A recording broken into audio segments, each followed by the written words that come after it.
बीती को बिंदी लगाना और रैम के सिद्धू बन जाना, किमिया के सिद्धू बन जाना।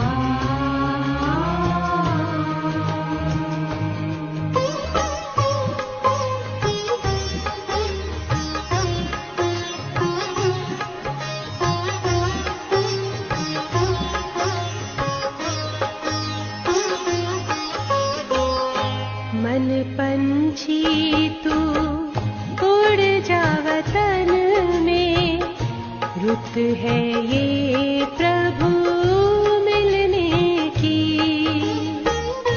मस्त पवन है, महका चमन है, मस्त पवन है, महका चमन है, बेला है मंगल मिलने की।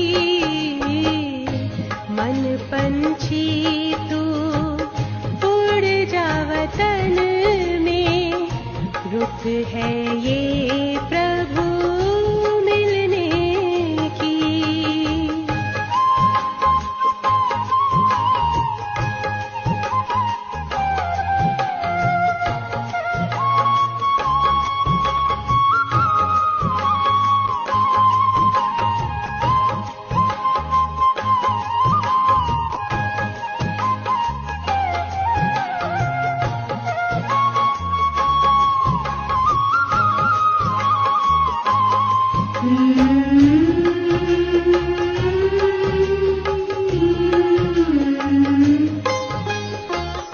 बादल की छाँव से, तारों के गाँव से, पार चला जा जग की हवाओं से, पार चला जा जग की हवाओं से।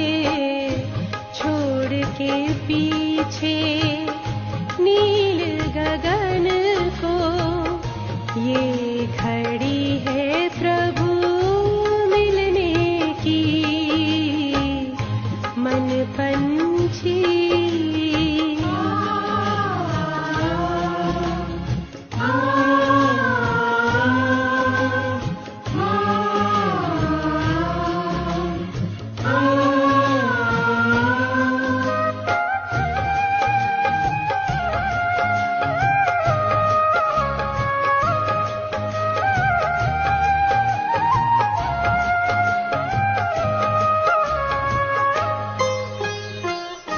भूल के सारे जग का आकर्षण, तोड़ के झूठे देह का बंधन, तोड़ के झूठे देह का बंधन।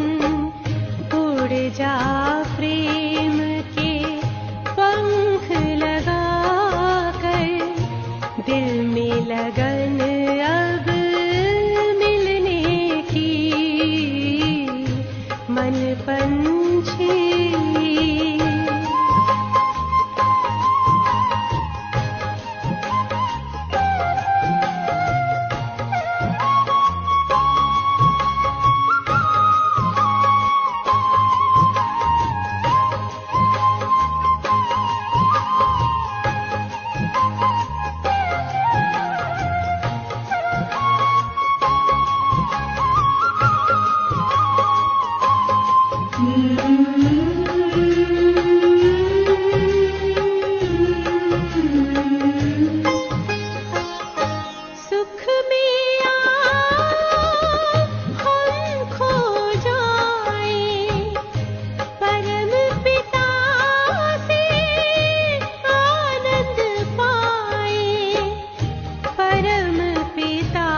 ओम शांति सभी को।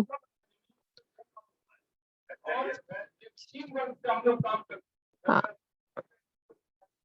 जी, अभी हम मीटिंग 2 मिनट में स्टार्ट करेंगे और आज की मीटिंग का टॉपिक है पवित्रता की फाउंडेशन। तो जैसा कि राखी हम मना रहे हैं, तो राखी भी क्या त्योहार है, एक पवित्रता की निशानी का त्योहार है। तो आज दीदी हमें उसी टॉपिक पर बताने वाली है।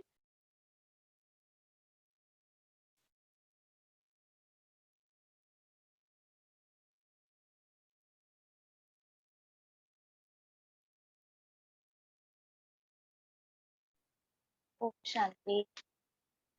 ओम शांति दीदी। तो स्टार्ट करते हैं। आज का हमारा टॉपिक ही है जैसे पवित्रता की फाउंडेशन। तो बाबा ने भी आज हम बच्चों को विशेष पवित्रता के ऊपर बाबा ने भी हमें ध्यान खिंचवाया है कि सच्ची पवित्रता माना ही बाबा कहते हैं हमारी ब्रह्मचर्यता भी है, हमारे मन, वचन और कर्म तीनों प्रकार की पवित्रता है।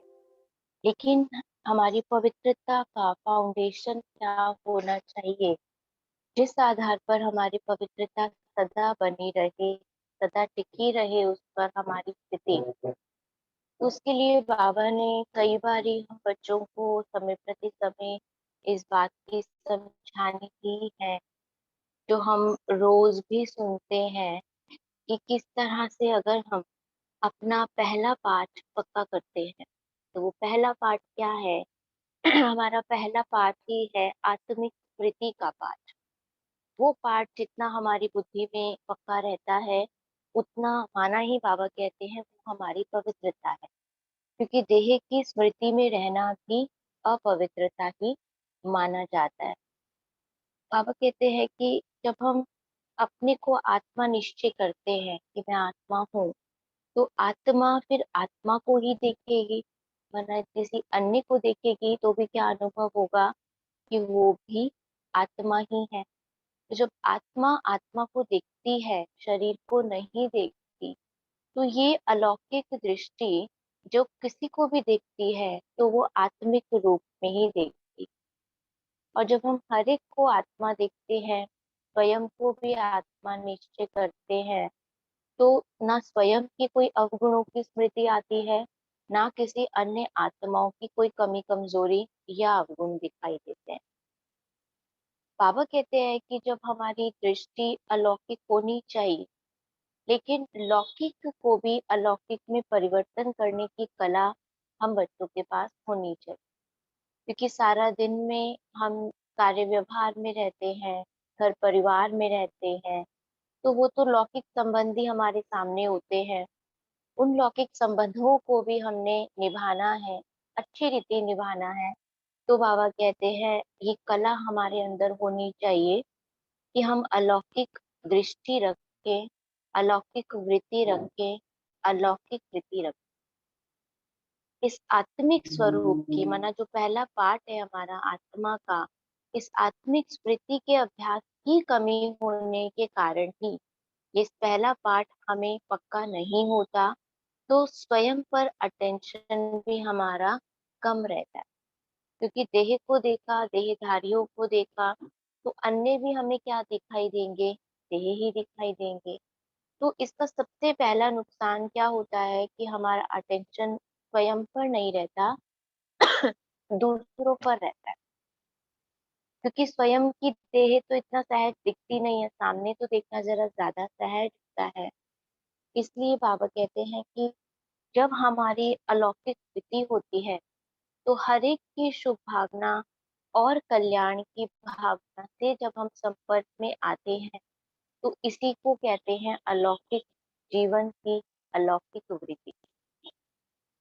तो जब हम इस पुरुषार्थ को करते हैं, फिर भी करते करते कई बार हम उस लक्ष्य तक नहीं पहुंच पाते जो हमें धारण करना है, या हम सारा दिन का लक्ष्य लेते कि आज बार बार हमें आत्मिक स्मृति में रहना है, तो बाबा कहते हैं इस पुरुषार्थ के कमजोर होने का कारण भी यही है कि लौकिक को अलौकिक में परिवर्तन करना बच्चों को नहीं आता। सर्व संबंधों के अनुभवी मूर्त बन, अगर हमें इस कमी को अंदर से निकाल, क्योंकि देह के तो सब संबंध है ही हमारे पास, लेकिन फिर भी बाबा से हमें हर एक संबंध का रस लेना है।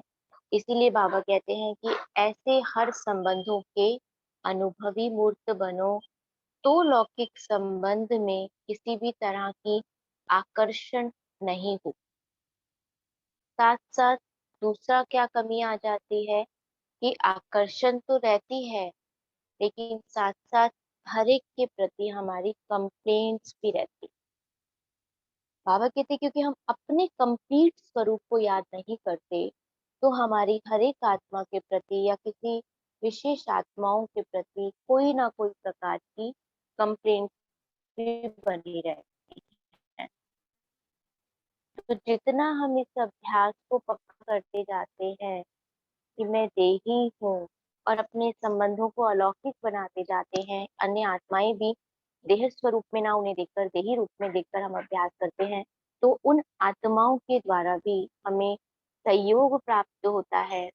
उन आत्माओं को भी हमारे द्वारा ये अनुभव होता है कि जैसे ये बड़े दिव्य हैं और अलौकिक। तो इसलिए बाबा कहते हैं कि सारी कंप्लेंट्स को कंप्लीट करना है, खत्म करना है। जैसे हम दुनिया के आगे चैलेंज करते हैं, हम बाबा के बच्चे कहते हैं ना कि हम स्वर्ग बनाकर दिखाएंगे, सृष्टि को परिवर्तन करके ही छोड़ेंगे।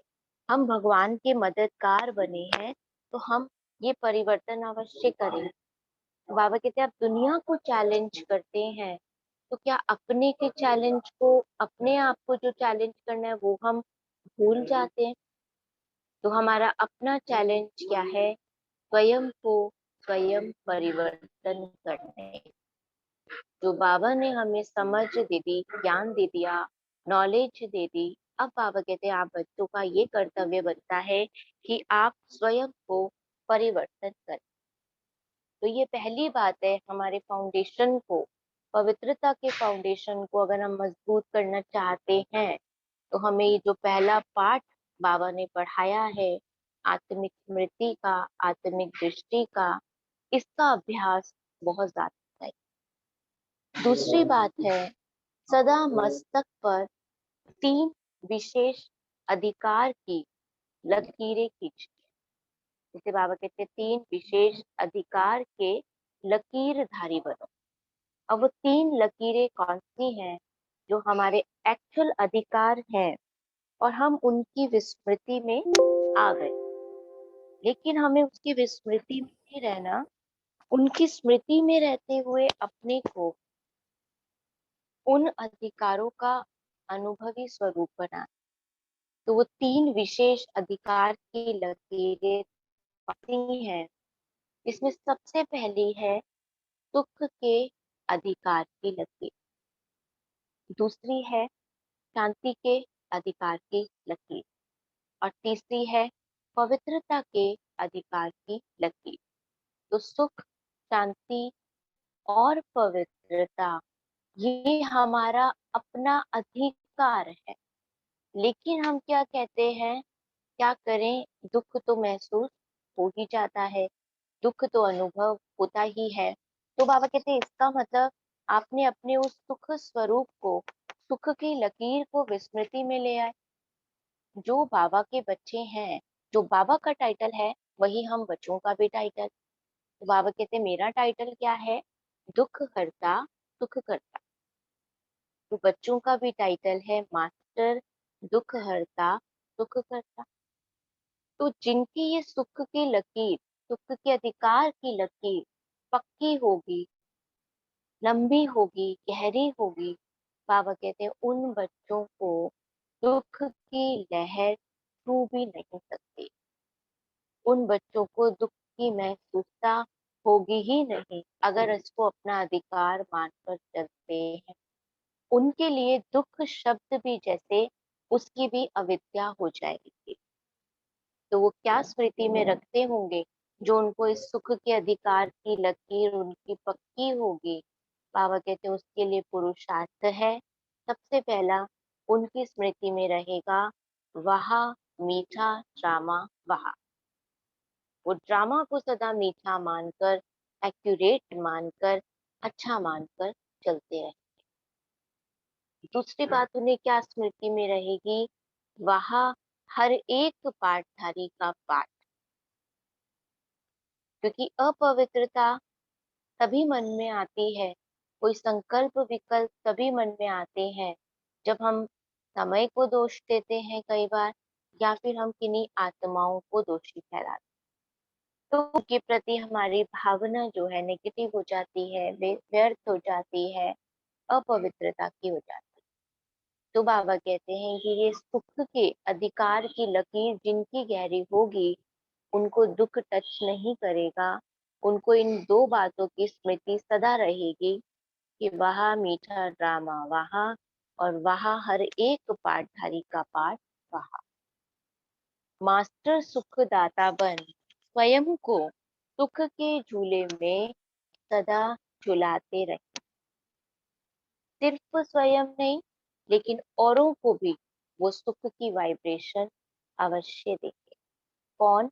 जो सुख के अधिकार की लकीर को पक्के करने वाले बच्चे होंगे। दूसरी लकीर है शांति की लकीर, शांति के अधिकार की लकीर। तो शांति के स्वधर्म को हम बच्चे कभी भी त्याग नहीं सकते। इसके लिए बाबा ने का गायन भी है, धरत पर ये धर्म ना छोड़ो। तो मुझ आत्मा का स्वधर्म ही है शांति। तो हम अपने शांति के स्वधर्म से हट नहीं सकते, अपने शांत स्वधर्म को कभी छोड़ नहीं सकते। अशांति को भी शांति देने वाले, अशांत वातावरण को भी हम शांत बनाने वाले हैं। शांति की किरणों से औरों को भी शांति प्रदान करने वाले।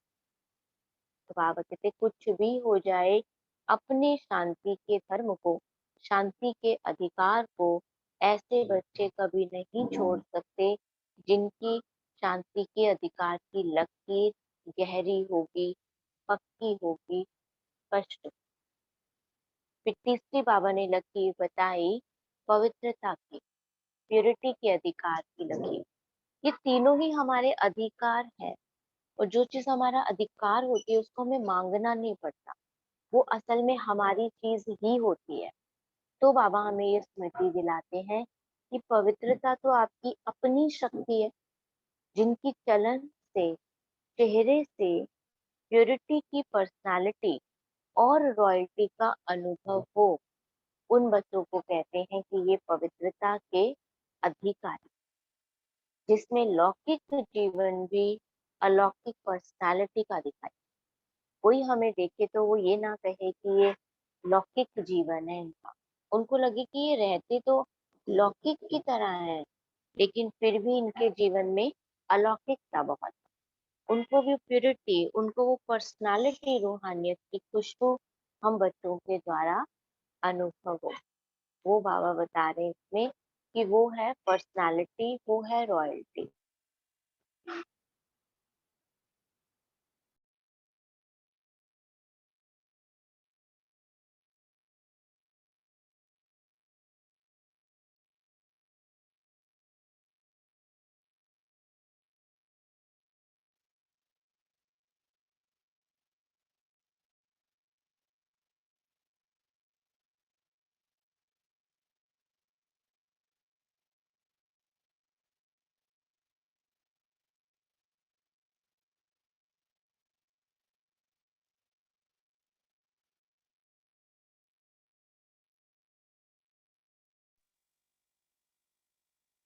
जी, तो जिनके चेहरे से, जिनकी चलन से बाबा कहते हैं रॉयल्टी दिखाई देती है, पवित्रता की पर्सनालिटी दिखाई देती है, ऐसे बच्चे ही असल में पवित्रता के अधिकारी।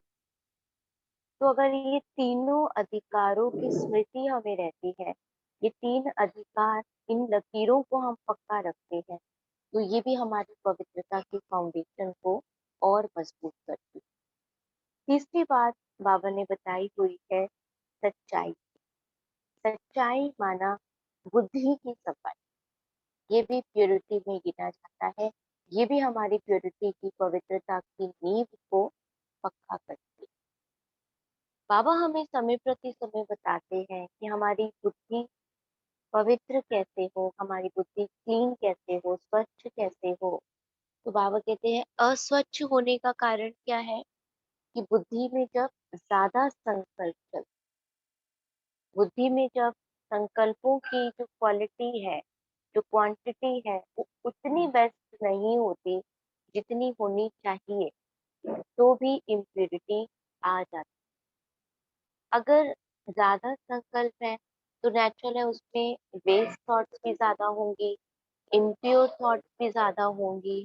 कोई ना कोई प्रकार की जो मिक्सचैरिटी है वो हमारे संकल्पों में होगी ही होगी। इसलिए बाबा कहते हैं फिर उसका नुकसान हमें क्या मिलता है कि हमारी परख शक्ति कम हो जाती है। अगर हमारे संकल्पों में स्वच्छता नहीं है, प्योरिटी नहीं है, तो हमारी परख शक्ति कम हो जाती है। जो चीज जैसी है, जो व्यक्ति जैसा है, जो वातावरण जैसा है, हम उसको वैसा परख नहीं सकते और उसका रिजल्ट क्या होता है, हमें धोखा मिलता है, हमें दुख मिलता है, हमें अशांति महसूस होती है। इसलिए बाबा कहते हैं वो अशांति देने वाला कोई और नहीं, दुख देने वाला वो वातावरण नहीं, परेशान करने वाली वो परिस्थितियां नहीं, लेकिन हमारी ही कमी है इस चीज में कि हम अपने संकल्पों की क्वांटिटी को, क्वालिटी को चेक करें और चेंज करें, ताकि उस चीज का परिवर्तन हम कर सके। किसी प्रकार की अस्वच्छता हमारे मन में, हमारी बुद्धि में ना आए। उसको बाबा कहते हैं सफाई। तो सफाई क्या है, जैसे हम जादूगर देखते हैं, बाबा कहते हैं जादूगरी करने वाले होते हैं ना, वो क्या करते हैं, हाथ की सफाई करते हैं। हाथ की सफाई उनकी कितनी अच्छी होती है कि वो सामने रखी हुई चीज को भी गुम कर देते हैं, और जो चीज नहीं होती हाथ में उसको ले आते हैं। उसका कारण क्या है, इतनी सफाई उनके हाथ की कैसे होती है, तो उनके पास भी उन कार्यों को करने की सिद्धियां होती है। सिद्धि अर्थात प्रैक्टिस से उन्होंने उस चीज को पक्का किया होता है, उस पर सिद्धि प्राप्त की हुई होती है, उस चीज को अपना अनुभव बनाया हुआ। तो इसी तरह बाबा कहते हैं अगर हम भी अपनी प्योरिटी के फाउंडेशन को, पवित्रता की नींव को पक्का करना चाहते हैं, तो हमें भी बाबा ने बहुत दिव्य, बहुत श्रेष्ठ महामंत्र दिया है, मन मना भव का। अगर वो मन मना भव का मंत्र हमें भी सदा याद रहे और हम उस स्थिति में मगन रखें अपने आप को, जो बाबा की याद की शक्ति हमें अनुभव होगी। बाबा कहते तो आपकी बुद्धि, आपका मन सदा स्वच्छ रहेगा, सदा साफ रहेगा। एक की भी याद बुद्धि को अपवित्र बना, एक मनुष्य, साधारण मनुष्य को भी हम याद करते हैं तो बाबा नहीं मानते उसको स्वच्छता। बाबा कहते किसी देहधारी की तो बांस भी नहीं उड़ती, तो वो कैसे नहीं होगी, जब तक हम अपने को आत्मा नहीं निश्चय कर। वही पहला पाठ जब तक हमें पक्का नहीं होगा, तब तक हम उस चीज को परिवर्तन नहीं कर सकते। तो बाबा कहते हैं अगर एक बाबा की याद होगी, उस एक की याद से हमारी स्थिति इतनी शक्तिशाली होती जाएगी कि किसी भी प्रकार का परिवर्तन, किसी भी प्रकार की परख शक्ति और निर्णय करने की शक्ति भी हमारी तीक्ष्ण हो जाए। तो ये चीज हमें बहुत ध्यान देनी है यहाँ पर कि जब आत्मा नेगेटिव संकल्प लाती है, इम्प्योर थॉट्स लाती है, या अपने महामंत्र को हम भूल जाते हैं, तो आत्मा कमजोर हो जाती है, आत्मा अपने को थकी हुई फील करती है, और जो पहले से ही थका हुआ है तो वो ना यथार्थ निर्णय कर पाएगा, ना यथार्थ परख पाए। इसलिए बाबा कहते हैं फिर उसका रिजल्ट क्या होता है? उसका रिजल्ट ये होता है कि हम विजयी नहीं बनते। हम परिस्थितियों में, हम बातों में अपने को पराजित कर लेते हैं, हम फेल हो जाते हैं, तो हमारी वो विजय की स्थिति सदा नहीं रहती। इसलिए बाबा कहते हैं स्वयं को ये सम्मान दें कि जैसे वो जादूगर हैं, हम भी जादूगर हैं, और अपने अंदर की अशुद्धि को सदा के लिए हमें समाप्त करें। एक लास्ट पॉइंट और डिस्कस करेंगे। टाइम है 2-3 मिनट? हाँ जी, दो है हमारे पास, 5 मिनट है मैम दीदी, 5 से 6 मिनट अच्छा है। हाँ जी, बता दो। जी, तो लास्ट पॉइंट हम ये डिस्कस कर रहे थे कि अशुद्धि जहाँ होती है वहां पर शुद्धि नहीं होती, जिसे बाबा कहते हैं वहां पर फिर विकार आ जाते हैं या भूत प्रवेश करते। इसका बाबा ने कई बार एग्जाम्पल भी दिया है मंदिर का। मंदिर में या पवित्र स्थानों पर जहाँ पर भगवान की स्मृति होती है, भगवान की मूर्ति भी स्थापित छोटी सी भी कर दी जाए, तो वो मंदिर का पवित्र वातावरण बन जाता है। तो वहां पर किसी भी प्रकार की अशुद्ध आत्माएं, अशुद्ध वृत्तियां, अशुद्ध कर्तव्य नहीं हो सकते। कर्मेंद्रियों द्वारा भी प्रकृति और विकारों के वशीभूत हम नहीं हो सकते। बाबा कहते ये संगम का वो समय है जब हम भी इन बातों से अपने को परे रखें, अपने अंदर की अशुद्धि को सदा के लिए समाप्त करें। जैसे मंदिर में भूत प्रवेश नहीं कर सकता, तो बाबा कहते हैं कि हमने, हर एक ने अपने घर को ऐसा मंदिर बनाया है, अपने मन को ऐसा मंदिर बनाया है कि जिसमें कोई भी विकार, जिसमें कोई भी अशुद्धि, जिसमें कोई भी भूत प्रवेश ना करे। बाबा टाइटल देते हैं बच्चों को कि आप चैतन्य शालिग्रामों के मंदिर है। जहाँ चैतन्य शालिग्राम आत्माएं रहती हैं, उनके घर क्या है? मंदिर है। शक्ति स्वरूपा के मंदिर है, असुर संहारिणियों के मंदिर। कौन से? हमारे अपने मन, हमारे अपने घर, जहाँ पर हम निवास करते हैं। तो बाबा कहते हैं जहाँ ये शालिग्रामों के चैतन्य मंदिर है, जहाँ शक्ति स्वरूपा के मंदिर है, जहाँ असुर संहारिणियों के मंदिर है, उन मंदिरों में आसुरी संकल्प, आसुरी संस्कार कभी भी प्रवेश नहीं कर सकते।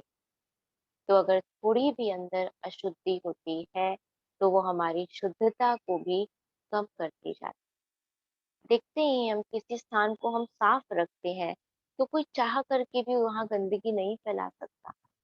दूसरा व्यक्ति आता है, उसको लगता है कि ये जैसा स्वच्छ है मैं वैसा ही रखूं, नहीं तो कोई कहेगा ये अभी होकर के गए हैं ना, शायद इन्होंने गंदा किया है, इन्होंने अस्वच्छ किया है। तो बाबा भी ऐसे कहते हैं अगर हम अपने मन को आदत डाल लें स्वच्छ शुद्ध पवित्र संकल्पों की, तो अशुद्ध संकल्प एंट्री नहीं करे। उन अशुद्ध संकल्पों को क्या रहेगा कि हमें अशुद्धि नहीं फैलानी, क्योंकि ये ऑलरेडी बहुत शुद्धता का स्थान है, पवित्र स्थान। तो इस तरह से जब हम इन बातों का ध्यान रखते हैं, इन बातों की स्मृति रखते हैं, तो हमारा मन स्वच्छ हो जाता है, पवित्र हो जाता है। और जो हमारा टॉपिक ये है कि हमारी पवित्रता की नींव, हमारी प्यूरिटी की फाउंडेशन सदा पक्की रहती है, बनी रहती है। माया किसी भी तरह से आकर के हमें अशांत, परेशान या हिला नहीं सकती। तो ये कुछ पॉइंट्स है पवित्रता की। बाबा ने तो बहुत सारी बातें कही हुई हैं, धीरे धीरे आगे और कुछ भी डिस्कस करते रहेंगे। फिलहाल के लिए इतना ही। बस इस पर हम सब थोड़ा भी अटेंशन दें, थोड़ा भी ध्यान दें, तो वो शुद्धि, वो पवित्रता हमारे अंदर जरूर बढ़ती है। ओम शांति। जी, थैंक यू दीदी। जी अभी बस, हाँ, थैंक यू। 2 मिनट बाबा को याद करते हैं।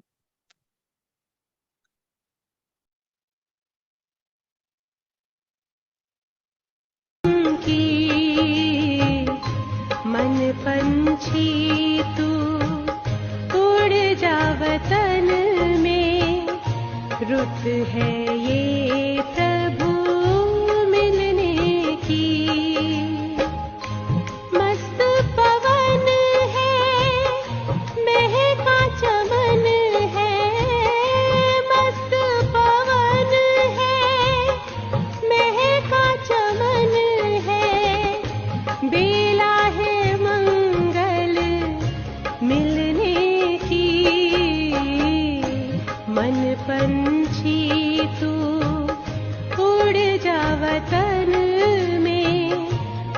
है ये प्रभु मिलने की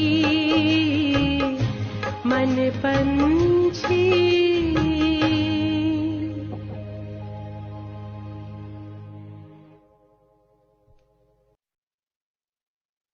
जी, ओम शांति सभी को राखी बहुत बहुत मुबारक। मिलते हैं अगले फ्राइडे को। ओम शांति।